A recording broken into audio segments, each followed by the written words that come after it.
লাইভটা খুব গুরুত্বপূর্ণ। মানে আজকে অন্য একটা বিষয় নিয়ে ছিল, সেটা হচ্ছে টাকলা বাগচি। ওই এক সময়কার কংগ্রেসের কৌস্তব বাগচি, যে ন্যাড়া হওয়ার পরে ধীরে ধীরে বিজেপিতে চলে এসেছে এবং তারপরে সে এখন ফতোয়া জারি করছে যে বাঙালি হিন্দুরা মুসলিমদের দোকান দিয়ে বিরিয়ানি নেবে না, হালাল খাবে না, ঝটকা খাবে ইত্যাদি।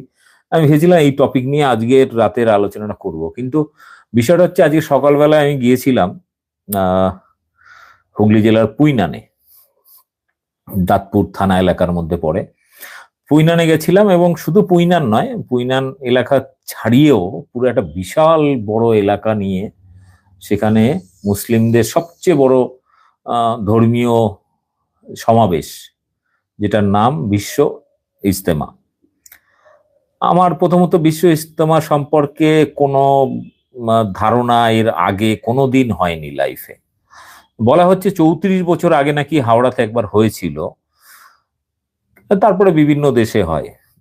এবছর নাকি বাংলাদেশে হওয়ার কথা ছিল, পরিস্থিতির কারণে সেখানে হয়নি। তো পশ্চিমবাংলায় সেই বিশ্ব ইজতেমা হয়েছে এবং সেই আয়োজনে আমি অনেক দিন ধরে, অনেকে বলছেন দাদা আপনি কবে যাবেন কবে যাবেন, অনেক আমার ফলোয়ার বা আমাদের যারা সাবস্ক্রাইবার আছেন তারা বলছেন।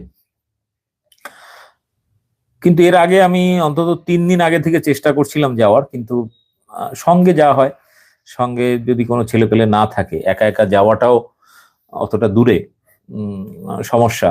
আর এটা জানতাম যে সেখান থেকে এতটাই দুর্গম এলাকা যে হাই রোড থেকে, অন্তত জাতীয় সড়ক থেকে অন্তত পায়ে হেঁটে 3-4 কিলোমিটার ভেতরে ঢুকতে হয়। তো সেই কারণে আমার পক্ষে ভারী শরীর নিয়ে অতটা হাঁটা প্রায় অসম্ভব ব্যাপার। তো সেই কারণে চেষ্টা করছিলাম যে বাইক নিয়ে যাব, আমাদের মিডিয়ার যারা ছেলেপেলে আছে তাদেরকে নিয়ে তাদের সঙ্গে যাব। তো গতকাল একবার ডেট হয়েছিল, গতকাল হয়ে ওঠেনি। তো আজকে সকালবেলায় আমি আর আমাদের ওই সিএনএস বলে একটি চ্যানেল আছে, সিএনএস চ্যানেলের জুন্দার, তো সঙ্গে আবার সে তার শালাকে না কাকে জয়েন করেছে। তো বাইকে করে 3 জনে মিলে আমি ডানকুনি পর্যন্ত পৌঁছে গেছিলাম, ডানকুনি থেকে সরাসরি পুইনানে গিয়ে হাজির।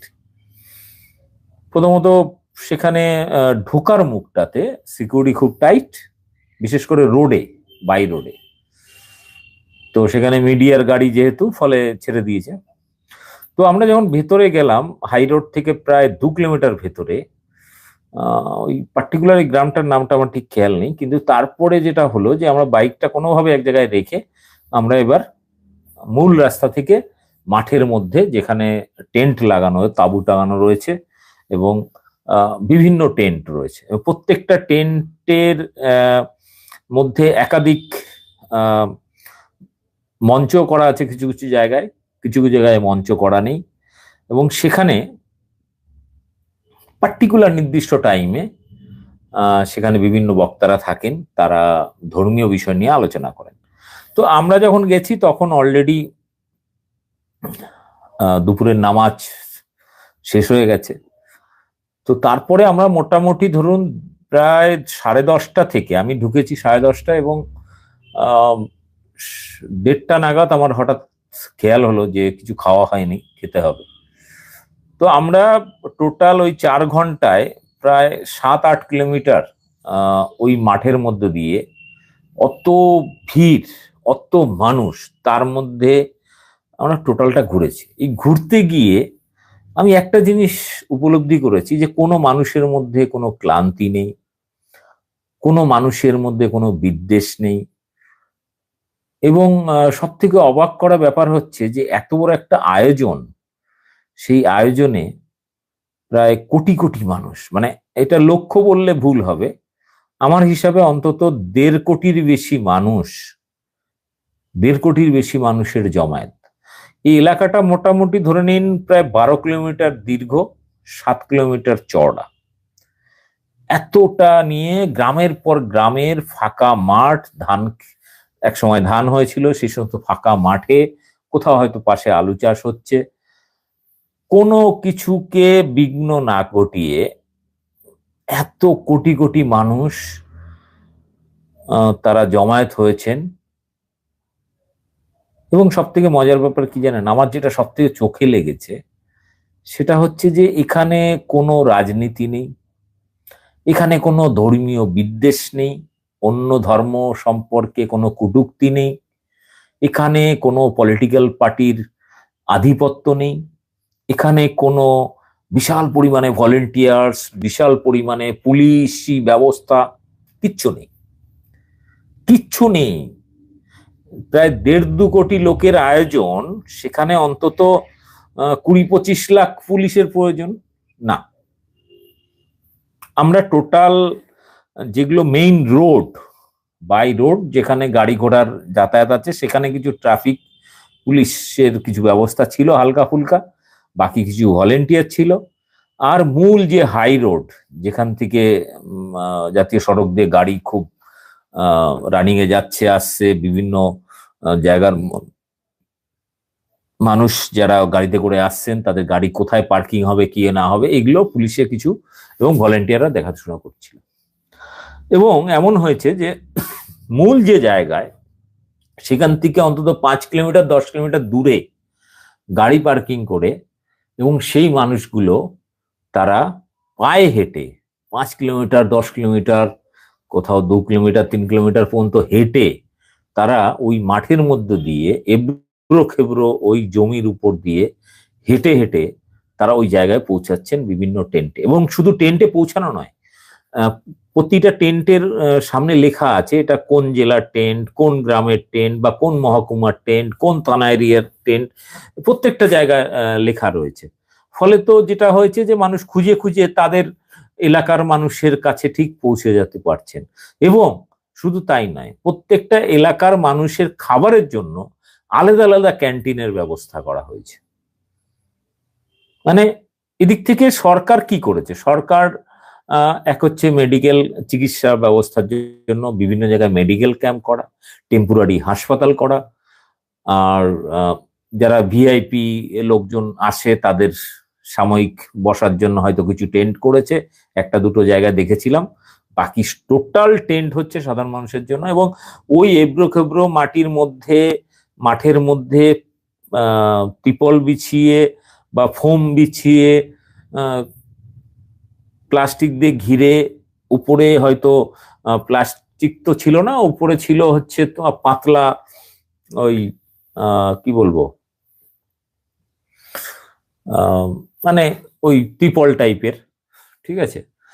তো এইভাবে পুরো এলাকা, আমার কাছে অবাক লেগেছে যে আমরা যে সমস্ত ধর্মীয় সভা দেখে অভ্যস্ত, মানে সেখানে পাখার ব্যবস্থা, সেখানে হিটারের ব্যবস্থা, সেখানে বিশাল বড় মঞ্চ, সেখানে বড় বড় গেরুয়া পরা ধর্মীয় সাধুরা, গুরুরা আসবেন এবং তারা ভরকাও ভাষণ দেবেন, এবং সেখানে হিন্দু রাষ্ট্র গড়তে হবে, তার জন্য অস্ত্র তুলতে হবে হাতে। না, এরকম ধরনের কোনো কিছু এই বিশ্ব ইজতেমায় ছিল না। মানে না, কোন রকম ধর্মীয় বিদ্বেষ, রাজনৈতিক বিদ্বেষ, মানে 1%ও ছিল না। আমি যখন ওই এলাকায় যখন ঘুরছিলাম, আমার সব থেকে ভালো লেগেছে যে প্রত্যন্ত গ্রামের মানুষ যখন সরাসরি আমার সঙ্গে দেখা হচ্ছে, ওই ভিড়ের মধ্যে, কোটি কোটি লোকের ভিড়ের মধ্যেও মানুষ যখন আমাকে দেখছে যে দাদা আপনি এসছেন এই ভিড়ের মধ্যে, কেন ভাই, আমিও তো মানুষ, এসছি দেখতে তোমরা কি করছো, তোমরা এখানে রাজনৈতিক প্রপাগান্ডা ছড়াচ্ছ না ধর্মীয় হিংসা ছড়াচ্ছ, বিদ্বেষ ছড়াচ্ছ, সেটা দেখতে এসছি। তো সেই মানুষগুলো আমার সাথে সেলফি, আজকে আমার সঙ্গে যে 2টো ছেলে ছিল তারা শুরু থেকে গুনতে শুরু করলো যে দীপকদার সাথে আজ কত লোক সেলফি তুলে। তো ওরা মোটামুটি 250 পর্যন্ত গোনার পরে বলছে না আর গুনবো না।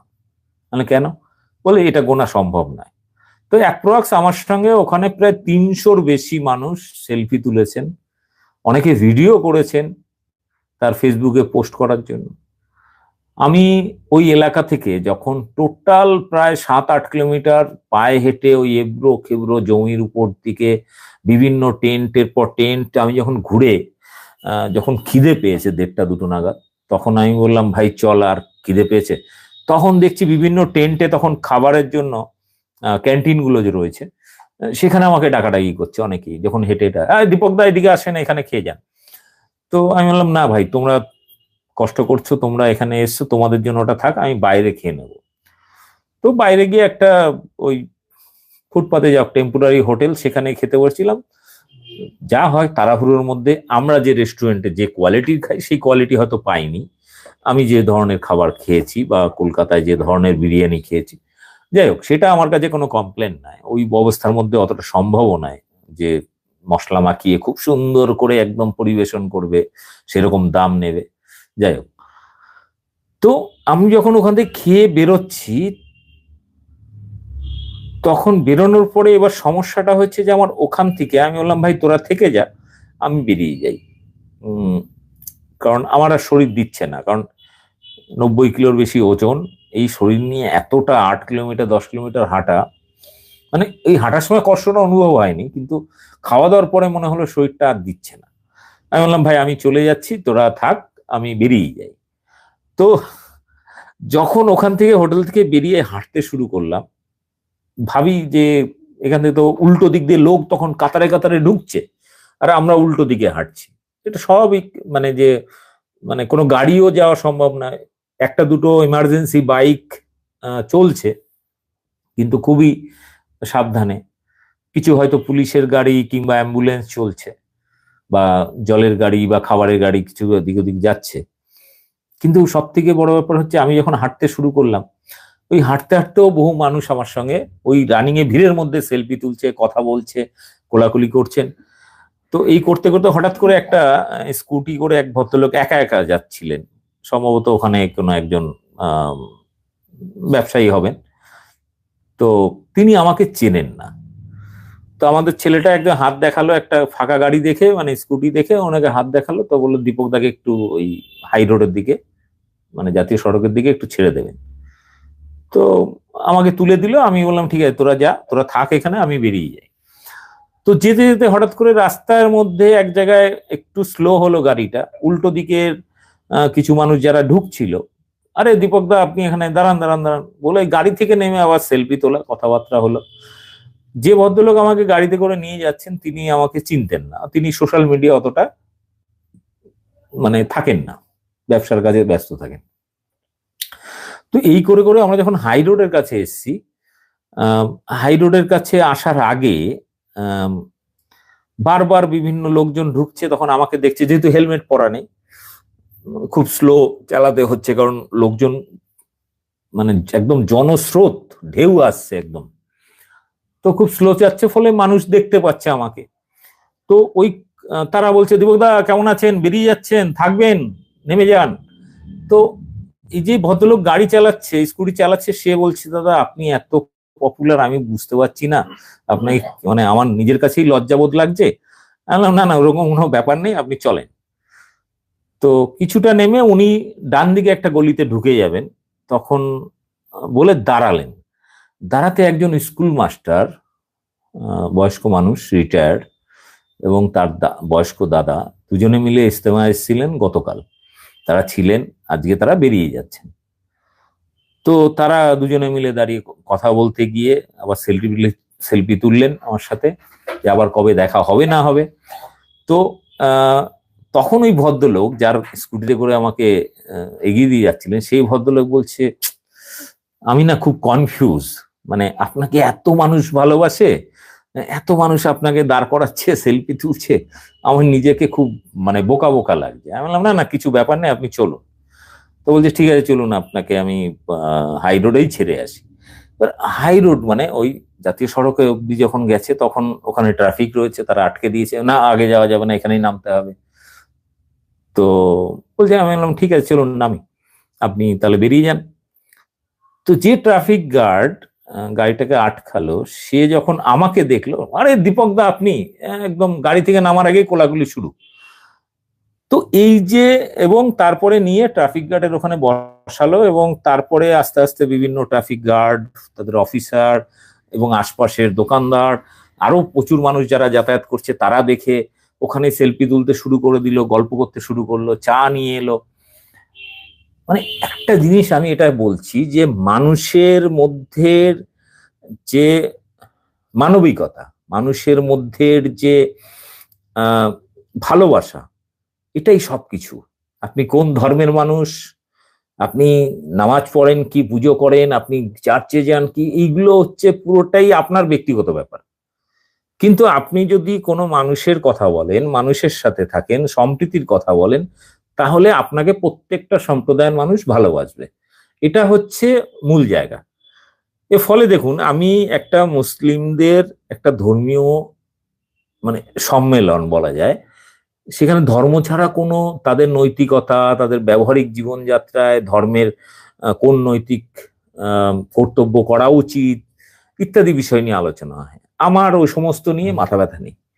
কিন্তু আমার মনে হয়েছে আজকে গিয়ে যে মানুষের জন্য যদি আপনি কাজ করেন, সম্প্রীতির জন্য কাজ করেন মানুষের, তাহলে আপনি মানুষের ভালোবাসা পাবেন। এটা একটা জিনিস। এবারে ধরুন, এবার আমি তো রাজনৈতিক ভাবে আমি নওশাদ সিদ্দিকীর সমালোচনা করি, হুমায়ুন কবিরের করি, কিংবা অনেক সময় আমাদের এদেশের বা বাংলাদেশের অনেক যারা উগ্র আহ, ধর্মীয় করে আর কি, জিগির তোলে, ফতোয়া দেয়, এরকম প্রচুর মুসলিম ধর্মগুরুদের বিরুদ্ধেও আমি প্রচুর সমালোচনা করেছি। কিন্তু তা সত্ত্বেও আমার সব থেকে অবাক লেগেছে যে আজকে এই বিশ্ব ইজতেমায় গিয়ে আমার খুব অবাক লেগেছে যে এখানে কোনো শত্রু মিত্র, দলাদলি, রাজনীতি, মতামত, মতবিরোধ, মানে এইরকম টাইপের যে একটা মানুষের মধ্যে যে এই ব্যাপারটা থাকে, এখানে কিন্তু সেই জিনিসটা ছিল না। এখানে নো পলিটিক্স, নো ধর্মীয় হিংসা।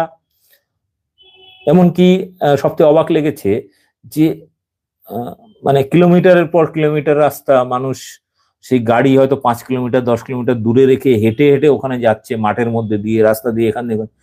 কিন্তু কোনো ভলেন্টিয়ারের বিরুদ্ধে কোনো বিরূপ মন্তব্য করা, কোনো পুলিশের বিরুদ্ধে বিরূপ মন্তব্য করা, বা অন্য কারোর সাথে কোনো বিষয় নিয়ে তর্কাতর্কি করা, বা মানে আক্রোশ প্রকাশ করা, কোনো কিছু আমি দেখিনি। আমি টোটাল 10:30 থেকে সন্ধে 5:30 অবধি ওখানে ছিলাম, এবং আমার কাছে এটা প্রচন্ড পরিমাণে এটা অবাক লেগেছে যে আমি যেটা দেখেছি যে আমাদের পশ্চিমবাংলায় যতগুলো হিন্দুদের যতগুলো ধর্মীয় সম্মেলন দেখেছি, প্রত্যেকটা সম্মেলন থেকে একদম পরিষ্কারভাবে একটা কমিউনিটির বিরুদ্ধে বা ধর্মীয় হিংসা বা একটা অস্ত্র ধরতে হবে, হিন্দুদের, হিন্দু রাষ্ট্র গড়তে হবে, মুসলিমদের কাটতে হবে, মারতে হবে, এরকম ধরনের ধর্মীয় গীতা পাঠের আসর। সেখান থেকে পর্যন্ত ধর্মীয় গীতা পাঠ করছিস ভাই, সেটাই কর না।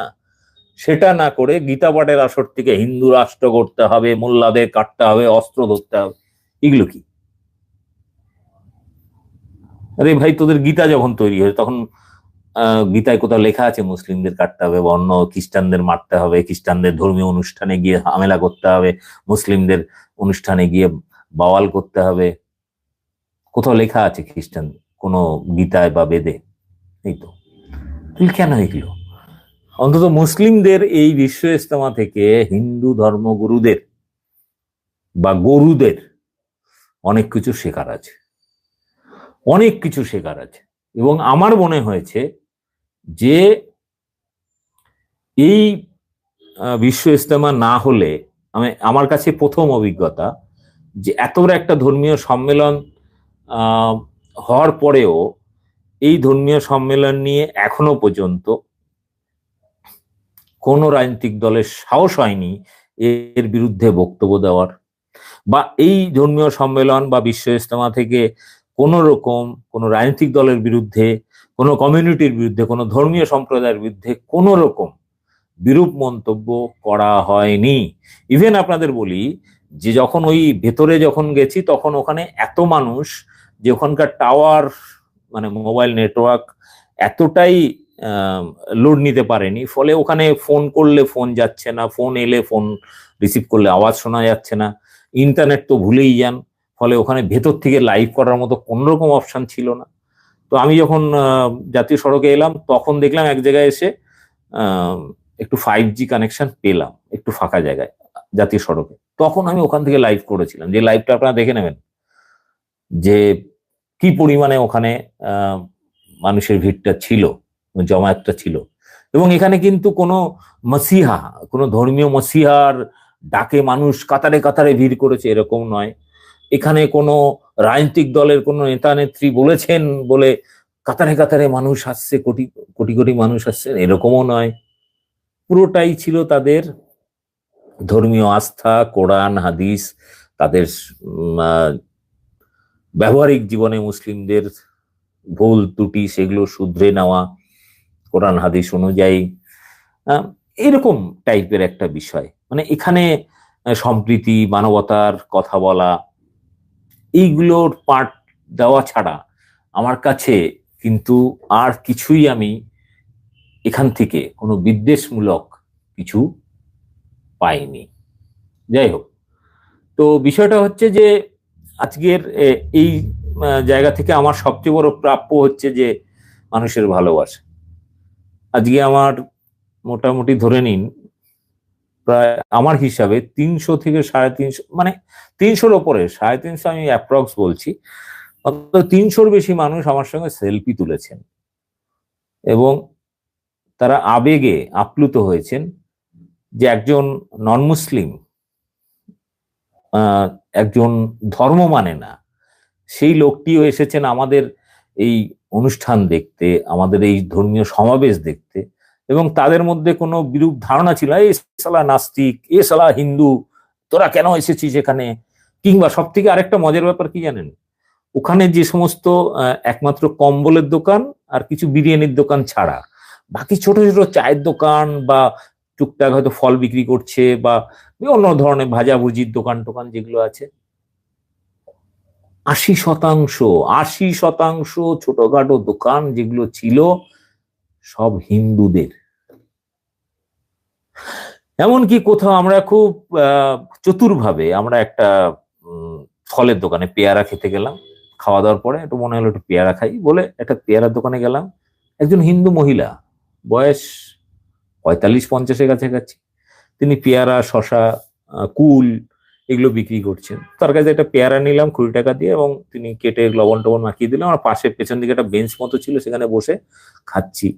এবং খেতে খেতে আমাদের মধ্যে যে ছেলেটা ছিল, একটা বাচ্চা ছেলে, তো সে জিজ্ঞাসা করছে কিরকম বিক্রি বাট্টা হচ্ছে, অমুক তমুক নানা রকম গল্প টল্প করছে। আমিও সাইড থেকে কিছু প্রশ্ন টশ্ন করলাম।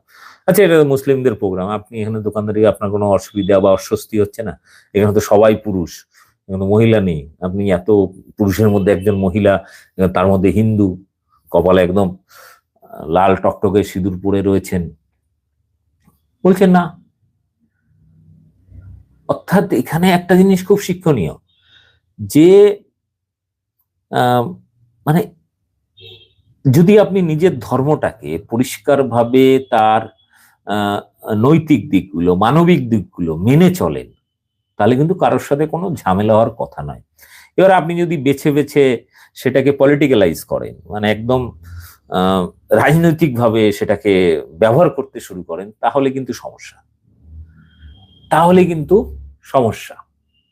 এবার ধরুন আমি কোনো ধর্ম মানি না, কিন্তু আমার কোনো ধর্মের প্রতি বা ধর্মের মানুষের প্রতি কোনো রকম বিরূপ ধারণা নেই, কিন্তু সেই ধর্মটাকে নিয়ে যদি কোনো রাজনৈতিক দল রাজনীতি করে এবং অন্য ধর্মের মানুষদের বিরুদ্ধে খেপিয়ে তোলে একটা কমিউনিটিকে আরেকটা কমিউনিটির বিরুদ্ধে, তখন হচ্ছে সমস্যা। তখন আমি তার গোষ্ঠী উদ্ধার করে দিই ভাই, তখন আমি ছাড়ি না। আজকে ধরুন ধর্মের নামে জিগির তুলে, হুমায়ুন কবির বাবরি মসজিদের জিগির তুলে কিছু মুসলিম অন্ধভক্তদের জিগির তুলে সেখানে হাজির করিয়ে দিল, আস্তে আস্তে এখন নেশা কাটছে। যাই হোক, তো এরকম করে যদি ধর্মের নামে জিগির তুলে রাজনীতি করতে হয়, তাহলে ভাই তুমি ধর্মটাই করো, রাজনীতি করতে এসো না। আর যদি রাজনীতি করবে, তাহলে রাজনীতিক মানুষের মৌলিক চাহিদাগুলো পূরণ কিভাবে তুমি করবে, কিভাবে পরিষেবা দেবে, সেটা তোমার দায়িত্ব ভাই, তোমার জন্য ওটা রাখা হয়েছে। ধর্ম করার জন্য ধর্মগুরু আছে, প্রত্যেক ধর্মের ধর্মগুরু আছে, তারা তাদেরকে উপর ছেড়ে দাও ভাই। তুমি রাজনীতি করছো তো রাজনীতি করো, মানুষের দৈনন্দিন সমস্যাগুলো সমাধান করো।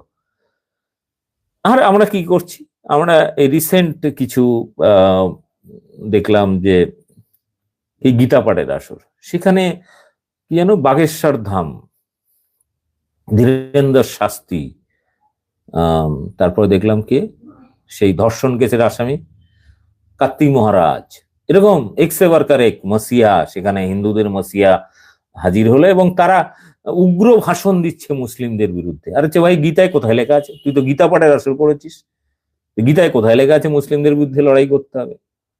অর্জুন তো ভাই নিজের বংশের লোকের বিরুদ্ধে লড়াই করেছিল, হিন্দু ভার্সেস হিন্দু লড়াই ছিল মহাভারতে। তো সেখানে এমনকি রামায়ণে, সব জায়গাতে তাই, পৌরাণিক কাহিনীতে কোথাও মুসলিমের অস্তিত্ব নেই, সেখানে হিন্দু ভার্সেস হিন্দু। তুই ভাই মুসলিমদের খপাচ্ছিস কেন? কোথায় লেখা আছে গীতা, গীতা বা বেদে কোথায় লেখা আছে যে মুসলিমদের বিরুদ্ধে লড়াই করতে হবে? তোরা এটা কোত্থেকে নতুন গীতা আবিষ্কার করেছিস? কিংবা কোরআনেও তো এরকম কিছু লেখা নেই যে হিন্দুদের বিরুদ্ধে লড়াই করতে হবে। ফলে এই যে ধর্মকে রাজনীতিকরণ করার মাধ্যমে যে নোংরামিটা বিজেপি আর এস সারা দেশ জুড়ে করছে, পশ্চিমবাংলায় করতে চাইছে, বাংলার মুসলিমরা কিন্তু এই ফাঁদে পা দেবে না। এবং 2026 ইলেকশনে এই যে মুসলিম ভোটকে ভেঙে বিজেপি সুবিধা করে দেওয়ার জন্য কিছু লোক যেমন জড়ো হয়েছে, হিন্দুদেরকে, হিন্দু বিপদে আছে, হিন্দুদের পশ্চিমবাংলাকে বাংলাদেশ বানিয়ে ফেলে, পাকিস্তান বানিয়ে ফেলে বলে হিন্দুদের মনে একটা ভয় ধরাচ্ছে। আরে গান্ডু, ভারতবর্ষে 85% হিন্দু, 15 জন মুসলিমের জুজু দেখিয়ে 85 জন মানুষকে বোকাচোদা বানানোর যে নোংরামি টেকনিক বিজেপি আর এস এস ফলো করছে, আর কিছু কিছু হিন্দু আছে গান্ডু উদ্গান্ডু কিছু, তারা তো সেটাকে গিলে খাচ্ছে। রে বাবা, এই 15 জন মুসলিম আমাদের 25 জনকে মেরে দেবে, হিন্দু খাতরে মে হ্যাঁ। তুই ভাই 4 অক্ষরের বোকা, তোকে শোধরানো যাবে না। বরং এক কাজ কর, মুসলিমদের এই বিশ্ব ইজতেমা থেকে কিছু শিক্ষা নে। ভলেন্টিয়ার ছাড়া, পুলিশ ছাড়া, সেখানে কোনো অশান্তি ছাড়া কুম্ভ মেলায় পদপিষ্ট হয়ে 200-500 লোক মারা গেল। কুম্ভ মেলায় পদপিষ্ট হয়ে 200-500 লোক মারা গেল, এখানে বিশ্ব আইনি। ওখানে হাজার হাজার লাখ লাখ পুলিশ ছিল, ওখানের জন্য অঢেল ট্রেন ব্যবস্থা ছিল, এখানে কিছু নেই। রাজ্য সরকার বলেছিল কিছু যানবাহনের ব্যবস্থা করবে, কিন্তু প্রত্যেকে যে যার নিজের খরচায় বাসে করে এসেছে, কেউ টেম্পু করে এসে, কেউ লরি করে এসে, কেউ বাস ভাড়া করে এসেছে, ঠিক আছে, কারোর ভরসায় থাকেনি। হ্যাঁ, রাজ্য সরকার যেটা করেছে, পানীয় জলের ব্যবস্থা, চিকিৎসার ব্যবস্থা আর সিকিউরিটি ব্যবস্থাটা, মানে যাতে যানজট না হয়, কোনো ঠেলাঠেলি না হওয়ার জন্য কিছু মেনটেনেন্সটা তারা করেছে। হ্যাঁ, তো এরকম কিছু করেছে, বাথরুমের ব্যবস্থা ইত্যাদি। বাকি পুরোটাই নিজেরা নিজেরা নিজেদেরকে নিয়ন্ত্রণ করেছে, নিজেরাই নিজেদেরকে সুশৃঙ্খল ভাবে এই পুরো 3-4 দিনের এই পুরো বিশ্ব ইজতেমাটাকে সুষ্ঠুভাবে পরিচালনা করেছে, প্রত্যেকের দায়িত্ব নিয়ে। কাউকে ঘাড় ধরে শেখাতে হয়নি, কোনো ব্যাপক সিকিউরিটি ব্যবস্থা করতে হয়নি, এটা হিন্দুদের শেখার আছে। আর ন্যাড়া বাগচি তো আর কি বলবো, ন্যাড়া বাগচি একটা বলেছে কি মুসলিমদের দোকান দিয়ে বিরিয়ানি খাবে না, হিন্দুদের দোকান দিয়ে বিরিয়ানি খাবে। বিরিয়ানিটা তো মুসলিমদের আবিষ্কার, তুই বিরিয়ানি খাওয়ার কথা বলছিস কেন? গোবর বিরিয়ানি বল বা গোবর দিয়ে খিচুড়ি বানাতে বল, সেগুলো খেতে বল। এটা নিয়ে আমি পরে একটা এপিসোড করব। যাই হোক, ন্যাড়া বাগচি। যাই হোক, আজকের মতো খুব সংক্ষেপে আমি রাখলাম। কারো করে যদি প্রশ্ন থাকে একটু কমেন্ট করুন, আমি কিছু প্রশ্নের উত্তর দেওয়ার চেষ্টা করব। ইজতেমা থেকে কয়েক কোটি টাকা দিয়ে একটা রাস্তা তৈরি করে দিয়েছে। হ্যাঁ, এখানে অনেক কিছু হয়েছে।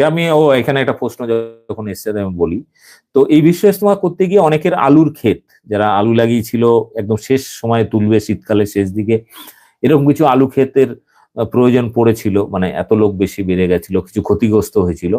তো সেই আলু ক্ষেত অনেকের হিন্দুদেরও ছিল, তো তাদেরকে কিন্তু পর্যাপ্ত পয়সা ক্ষতিপূরণ দিয়েছে। যত টাকার আলু বা জমি প্রবলেম হয়েছে বা প্রয়োজন পড়েছে, তাদেরকে কিন্তু সেই টাকাটা তারা কিন্তু তুলে সেই কৃষককে দিয়েছে, কাউকে ক্ষতি করেনি, ঠিক আছে। আর শফিকুলকে নিয়ে কিছু বলো, আমি শফিকুলের ভিডিও এখন দেখি না ভাই, কি বলেছে না বলেছে আমি জানি না, ওই নিয়ে বলার দরকার নেই। একটা কোশ্চেন দাদা, হ্যাঁ বলো। একজন লিখেছে সব হিন্দুর টাকার বিনিময়ে জমি দিয়েছে। হ্যাঁ, তো অবভিয়াসলি ওখানে তো সমস্যা হয়নি, কারোর কোনো সমস্যা হয়নি। এমনকি এরকম ওখানে তো, হ্যাঁ বলেনি, হুমায়ুন কবির গেছিল, সেখানে মেইন রোড থেকে তাকে তাড়িয়ে দেওয়া হয়েছে, কারণ ওটা রাজনীতি করার জায়গা নেই। আপনাদের বলে দিই, ওখানে ভেতরে ভিডিও রেকর্ডিং টোটালি অফ করতে হয়েছে আমাকে, কাউকেই রেকর্ডিং, এবং যারা ওখানে গেছেন তাদেরকেও ভিডিও করতে দেয়নি। অনেকে লুকিয়ে চুরি হয়তো খানিকটা করেছে, কিন্তু ভেতরে টোটাল ভিডিও রেকর্ডিং অফ। আমার সঙ্গে যখন সেলফি তুলছেন অনেক সময় অনেকে বলছেন দাদা এখানে রেকর্ডিং করা যাবে না। বললাম না দাদা, ফটো তুলছে জাস্ট আমার সাথে। তো এরকমও হয়েছে, দাদা তুমি ওখানে আছো না, আমি বাড়ি চলে এসেছি। তো একজন একটা প্রশ্ন করছিল, দিনী থেকে নিয়ে বলো, তো পাগল একটা, যাও পাগলি। প্রশ্ন, হিন্দু মুসলিম ভাইবে বিজেপি মুক্ত বাংলা চাই, একদম। স্কোয়ার ফুট হিসেব করে টাকা দিয়েছে, যাদের জমি তারা সব ইচ্ছে দিয়েছে ভালোবেসে, একদম ঠিক। আরেকটা লিখেছে বাংলা পক্ষ নিয়ে কিছু বলুন। বাংলা পক্ষের 11 তারিখে কলকাতায় বিশাল বড় সমাবেশ আছে ধর্মতলায়। বাংলা পক্ষ যারা আছেন আমার এখানে সদস্যরা, তাদেরকে বলবো ওদিন অবশ্যই দেখা হবে আমার সাথে। আমাদের কাছে খবর আছে হিন্দু ভাইরা ফলনের জন্য কোনো টাকা নেই। না ভাই, যাদের যাদের প্রয়োজন ছিল প্রত্যেককে খরচাপাতি দিয়েছে, কোনো অসুবিধা নেই। বড় কথা বলছেন মুসলিমদের নিয়ে, ঠিক আছে, ওকে। আজকের মতো এখানে রাখি ছোট্ট করে, খুবই ক্লান্ত। আমি জাস্ট একটু আগে ফিরেছি, ফেরাটা খুব কষ্টকর হয়েছে, কারণ ওখানে গাড়ি পাওয়া যাচ্ছিল না। লাস্টে এক টেম্পুওয়ালা, আমি দাঁড়িয়ে ছিলাম, তো এক টেম্পুওয়ালা বলছে দাদা আপনি কি কলকাতা যাবেন? আমি বললাম কেন? না আপনাকে চিনি, আপনার ভিডিও দেখি। চলুন, আমার সামনে দাঁড় করানো আছে, কিছু প্যাসেঞ্জার উঠেছে, টেম্পুতে করে চলে যান। ঠিক আছে। তো ওই কি বলে 807 না কি বলে জানেন, ছোট যে টেম্পুগুলো হয়, তো তাতেই 15-20 জন গাদিয়ে গাদিয়ে নিয়ে ডানকুনি পর্যন্ত এসেছিলাম। ডানকুনি থেকে তারপরে একটা র্যাপিডো বুক করে বাড়িতে আসি। তো অভিজ্ঞতা খুব ভালোই হয়েছে, এবং যাক, আজকের জন্য এখানে এতটাই রাখি। আশা করি ভালো লেগেছে। অভিজ্ঞতা মোটামুটি খুলে খেলে বলেছি যা যা বলার প্রয়োজন ছিল, এবং আমার কাছে খুব অন্যরকম লেগেছে, এবং আমি বলবো হিন্দুদের শেখা উচিত। কোন রকম অশান্তি ছাড়া, কুম্ভ মেলার মতো পদপিষ্ট না হয়ে, কোনো বিশাল সিকিউরিটি ব্যবস্থা না, কোনো বিশাল ভলেন্টিয়ার নয়, বিশাল আয়োজন, মানে কি বলবো, যে সরকারি বিশাল বড় একটা ব্যবস্থাপনা নয়, কোনো পার্টিকুলার ধর্মীয় রাজনৈতিক দলের কোনো ব্যবস্থাপনা নয়, তার মধ্যে এত সুষ্ঠুভাবে আজকে মোটামুটি 1.5 থেকে 2 কোটি লোক হয়েছিল। অনেকে বিশ্বাস করবেন না, যারা জাননি তারা বিশ্বাস করবেন না, কিন্তু আমি তো ঘুরে এসেছি, আমি জানি। 10 থেকে 12 কিলোমিটার লম্বা এরিয়া, 7 কিলোমিটার চড়া। আমি নিজে প্রায় এখানে 7 থেকে 9 কিলোমিটার হেঁটেছি ওই এবড়ো খেবড়ো জমির মধ্য থেকে। প্রচন্ড ভিড়, লাখো লাখো মানুষের ভিড়, তার মধ্যে থেকে থেকে থেকে বিভিন্ন লোক দাঁড় করাচ্ছে, সেলফি তুলছে, কথা বলছে, আলিঙ্গন করছে, এই করে করে টোটাল দিনটা খুব ভালোই কেটেছে, ভালো লেগেছে। যাই হোক, প্রত্যেকে অনুরোধ ভিডিওটা শেয়ার করবেন, আর আমার চ্যানেল বং নিউজ লাইভ সাবস্ক্রাইব করে রাখুন, কাজে লাগবে। ধন্যবাদ সকলকে, শুভরাত্রি, ভালো থাকবেন।